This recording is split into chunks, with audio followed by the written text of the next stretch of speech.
ai đom dâm sớm khi mà zoom chụp việc số ai đom bản chụp việc số chụp bản ai đom ở cáiประชุม ក្រុមការងារបច្ចេកទេសនៃគណៈបកជាប់ឆ្នោតទាំងពីរនៅប្រទេសអង្គារនេះដែលសាធារណជនកំពុងតាមដានយ៉ាងយកចិត្តទុកដាក់នោះมันមានលទ្ធផលជាដុំកំភួននោះឡើយខ្ញុំថាគ្មានលទ្ធផលពីព្រោះថាគេមិនបានឃើញមានក្តីសម្រេចចិត្តអ្វីថ្មីក្រៅតែពីក្រុមការងារត្រូវត្រឡប់ទៅរាយការណ៍ជូនថ្នាក់ដឹកនាំរៀងៗខ្លួននោះឡើយឯកឧត្តមក្នុងនាមជាអ្នកតំណាងប្រតិភូនៃភាគីគណៈបកសង្គ្រោះជាតិតើឯកឧត្តមយល់ស្របតាមខ្ញុំទេប្រសិនបើខ្ញុំនិយាយថាកិច្ចប្រជុំនៅព្រឹកមិញនេះបរាជ័យទៀតហើយនោះបាទយ៉ាងហោចណាស់ក៏យើងបានជួបប្រជុំគ្នាដើម្បីជជែកផ្លាស់ប្ដូរយោបល់លើការយល់ឃើញរបស់យើងចំពោះដំណោះស្រាយនយោបាយដែលកំពុងកើតបាទគណៈបកសង្គ្រោះជាតិបានលើកយកនៅរបៀបរយៈចំនួន3លើទៅដាក់នៅក្នុងអង្គប្រជុំទី1យុត្តិធម៌ចំពោះម្ចាស់ឆ្នោតគឺការបង្កើតនៅគណៈកម្មការស្វែងរកការពិតនិងរកយុត្តិធម៌ជូនម្ចាស់ឆ្នោតដោយតែយើងបានលើកអបទី2គឺស្នើសុំឲ្យគូជបសមត្ថភាពនិងបងគូជបសម្ដែងនៅការទទួលខុសត្រូវចំពោះការដែលបង្កើតឲ្យមានភាពបន្តក្រដីកន្លងមកបាទធ្វើឲ្យការបោះឆ្នោតមានបញ្ហារហូតដល់តែយើងជាប់ទាំងនយោបាយនៅពេលបច្ចុប្បន្នហើយទី3ស្នើឲ្យមានការជជែកគ្នាទៅលើការកែតម្រង់ការបោះឆ្នោតហើយជាពិសេសការពិនិត្យមើលអនុសាសន៍របស់សង្គមស៊ីវិលរបស់អង្គការសហប្រជាជាតិដើម្បីជំរុញការបោះឆ្នោតលើក្រោយៗកុំឲ្យមានបញ្ហាក៏ដូចជាជំរុញរោគបោះស្រាយបញ្ហានៃការបោះឆ្នោតកន្លងមកក៏ប៉ុន្តែរបៀបរយៈទាំង3នេះបានទី1និងរបៀបរយៈទី2គឺគណៈបកប្រជាជនថាមិនព្រមលើកយកមកជជែកអញ្ចឹងយើងមានចំណុចខុសគ្នានៅត្រង់ចំណុចនេះមួយហើយបាទក៏ប៉ុន្តែនៅក្នុងការកែតម្រង់គោលជបយើងក៏បានផ្លាស់ប្ដូរយោបល់គ្នាដើម្បីជំរុញនៅចំណុចមួយចំនួនដែលបានជជែកគ្នាកាលពីការប្រជុំកំពូលថ្ងៃទី16ខែ9កន្លងទៅនេះបាទឯកឧត្តមប្រសិនបើជាឯកឧត្តមកំពុងតែមានប្រសាសន៍ថាកិច្ចប្រជុំព្រឹកមិញនេះមិនមែនជាបរាជ័យទាំងស្រុងនោះទេតើមានទេពន្លឺនៃការជឿនលឿនទៅមុខនឹងលទ្ធផលជាវិជ្ជមានក្នុងពេលខាងមុខនោះបានក្រុមការងារគណៈបកទាំងពីរបានព្រមព្រៀងគ្នានឹងរៀបចំការប្រជុំមួយទៀតនៅក្នុងពេលឆាប់ខាងមុខដើម្បីលើកយកនៅបញ្ហាមួយចំនួនដែលយើងមិនទាន់បានចុះចូលគ្នាត្រូវគ្នានៅពេលនេះយកមកជជែកតាមធម្មតាការជជែកជាទីមទាការជជែកពិភាក្សា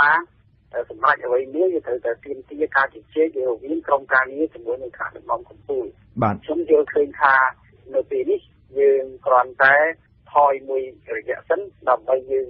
យកនៅអ្វីដែលយើងបានផ្លាស់ប្ដូរយោបល់គ្នានៅព្រឹកមិញនេះយកមកជម្រាបជូនថ្នាក់ដឹកនាំកម្ពុជានៃគណៈបកនីមួយរៀងៗខ្លួនហើយយើងសង្ឃឹមថានឹងមានការប្រជុំគ្នាការជាថ្មីម្ដងទៀតនៅក្នុងពេលឆាប់ៗនេះបាទឯកឧត្តមបានមានប្រសាសន៍ហើយថាគណៈបក្សសង្គ្រោះជាតិមានរបៀបវិរៈចំនួន3ដែលយកទៅដាក់នៅលើតុនៃកិច្ចប្រជុំព្រឹកមិញនេះជាមួយនឹងក្រុមការងារនៃគណៈបកប្រជាជនកម្ពុជាតើខាងភាគីគណៈបកប្រជាជនកម្ពុជាមានរបៀបវិរៈរបស់ខ្លួនដែរឬទេឬមួយក៏ថាភាគីទាំងពីរនេះពិភាក្សាតែរបៀបវិរៈដែលលើកឡើងដោយគណៈបក្សសង្គ្រោះជាតិព្រឹកមិញនេះគឺទាំងក្រុមការងារនៃគណៈបកទាំងពីរគឺជជែកនៅក្នុងនៅជុំវិញការលើកឡើងរបស់គណៈបកសង្គ្រោះជាតិគឺរបៀបទាំង3ដែលគណៈបកសង្គ្រោះជាតិបានជម្រាបជូនអង្គប្រជុំហើយយើងបានជជែកគ្នាយូរណាស់រយៈពេល3ម៉ោងក៏ប៉ុន្តែ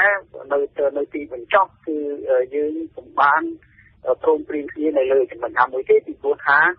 គណៈបកប្រជាជនមិនចង់លើកយកនៅភាពមិនប្រក្រតីនេះយកមកនិយាយមិនចង់លើកយកអំពីការគណៈកម្មការស៊ើបអង្កេតរោគការពិតនិងយុត្តិធម៌ជាម្ចាស់ឆ្នោតយកមកនិយាយក៏ប៉ុន្តែគណៈបកសង្គ្រោះជាតិបានបញ្ជាក់ចំហយ៉ាងច្បាស់ហើយថាយុត្តិធម៌ត្រូវតែបានរកឃើញចំពោះម្ចាស់ឆ្នោតបើយើងរកមិនឃើញយុត្តិធម៌ទេយើងរកមិនឃើញភាពមិនប្រក្រតីមិនមានចំហឆ្គងទេ យើងអាចធ្វើការកែតម្រូវទៅមុខឲ្យចំទិសដៅដើម្បីធានាថាខែក្រោយកុំឲ្យមានបញ្ហាក្នុងការបោះឆ្នោតម្ដងនោះទេអាយដាមបើខ្ញុំតាមទាន់អ្វីដែលជាប្រសាសន៍របស់អាយដាមគឺបានន័យថាក្រៅតែពីថ្ងៃនេះគឺជាការណាត់ជួបជាថ្មីក៏ប៉ុន្តែរបៀបវិរៈនោះគឺជារបៀបវិរៈចាស់ទេហើយជារបៀបវិរៈដែលមិនត្រូវបានរកឃើញដំណោះស្រាយតាំងពីដើមរៀងមកដូច្នេះបើជជែករឿងដដែលលទ្ធផលនឹងនៅដដែលមិនថាអញ្ចឹងអាយដាមបានគឺថាគ្មានលទ្ធផលទេយ៉ាងហោចណាស់ក៏ខ្ញុំបានស្ដាប់ឮក្រុមការងារគណៈបកប្រជាជនបានលើកឡើងថាចាំបាច់ត្រូវតែមានការផ្លាស់ប្ដូរសមាជិកភាពកោជបចាំបាច់ត្រូវតែមានការធ្វើអ្វីសពគ្រប់បែបយ៉ាងដើម្បីធានាថាប្រជាពលរដ្ឋមានសិទ្ធិនឹងបានចូលរួមនៅក្នុងការបោះឆ្នោតកុំឲ្យដោយបញ្ហាកន្លងមកចុះឈ្មោះឲ្យបាត់ឈ្មោះតែបោះពី3ដងឲ្យបាត់ឈ្មោះមានបញ្ជីឈ្មោះខ្មោចឈ្មោះស្ទួនហើយនឹងមានបញ្ហាជាច្រើនទៀតយ៉ាងហោចណាស់ក៏បានលើរឿងហ្នឹងហើយហ្នឹងក៏បានឮថានឹងត្រូវតែមានស្ថាប័នមួយដើម្បីដោះស្រាយដំណោះហើយក៏ខ្ញុំបានឮអំពីរឿងការកែតម្រង់ប្រព័ន្ធផ្សព្វផ្សាយដែរនេះគឺជាអ្វីដែលខ្ញុំបានស្ដាប់នៅខាងគណៈបកកណ្ដាលអំណាចនេះគេបានលើកឡើងដូច្នេះជាចំណុចដែលខាងគណៈបកសង្គ្រោះជាតិមានសុទិដ្ឋិនិយមនិងសប្បាយចិត្តខ្លះដែរតាមធម្មតាបញ្ហាត្រូវតែបានដោះស្រាយអាស្រ័យទៅលើពេលវេលាអាស្រ័យទៅតាមកលៈទេសៈអាស្រ័យទៅតាម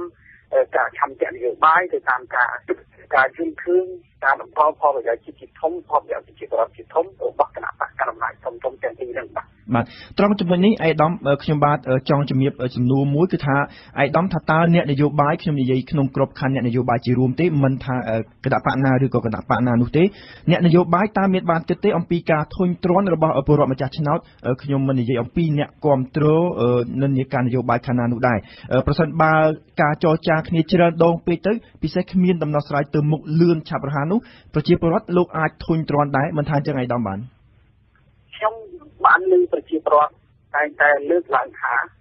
គាត់ថាទុកចិត្តធុញទ្រាន់ឬឈឺចាប់រយៈពេលខ្លីវាប្រសើរជាងទ្រាំទ្រនឹងជំងឺឈឺចាប់រ៉ាំរ៉ៃទៅជារៀងរហូតបាទអាយដាមអាចផ្ដល់ជាគំនិតបានទេឬក៏ជាព័ត៌មានទូទៅនោះថាតើគេត្រូវការប្រជុំប៉ុន្មានដងទៀតទើបអាចដោះស្រាយវិបត្តិនយោបាយនៅពេលនេះបានអាយដាមបានខ្ញុំមិនអាចរាប់ថាប្រជុំប្រមាណដងពេលទេក៏ប៉ុន្តែយើងក៏មិនត្រូវបន្លាយពេលជឿ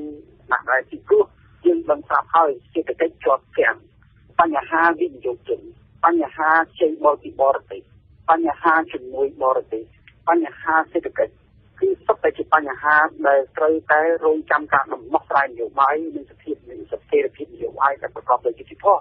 ជឿថាគណៈបកនយោបាយជាពិសេសគណៈបកកណ្ដាលអំណាចហើយគួរតែយល់អំពីបញ្ហានេះ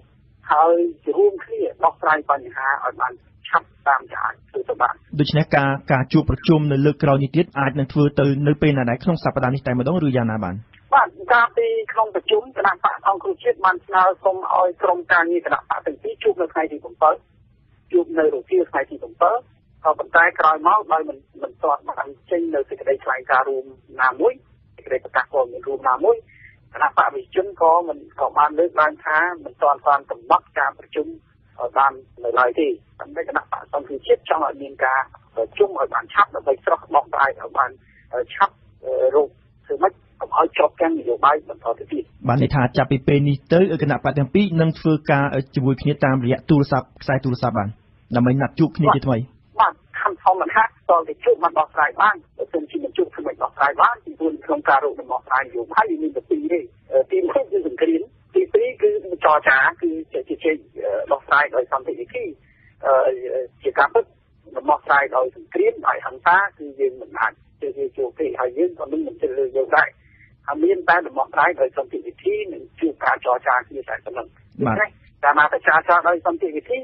ឬមួយជជែកគ្នាដោយសន្តិវិធីចាំបាច់ត្រូវតែមានការជួបគ្នាខ្ញុំបាទសូមអរគុណអាដាមយឹមសវណ្ណអ្នកនាំពាក្យគណៈបក្សសង្គ្រោះជាតិនិងជាអ្នកតំណាងរាស្ត្រមណ្ឌលភ្នំពេញដែលបានផ្ដល់ពេលវេលាសម្ភាសន៍ដល់ខ្ញុំបាទនៅក្នុងនីតិភ្ញៀវប្រចាំថ្ងៃរបស់វិទ្យុបារាំងអន្តរជាតិនៅថ្ងៃនេះជុំវិញការចរចានយោបាយនៃគណៈបកប្រជាជនកម្ពុជានិងគណៈបក្សសង្គ្រោះជាតិសូមជម្រាបលាអាដាមបាទបាទសូម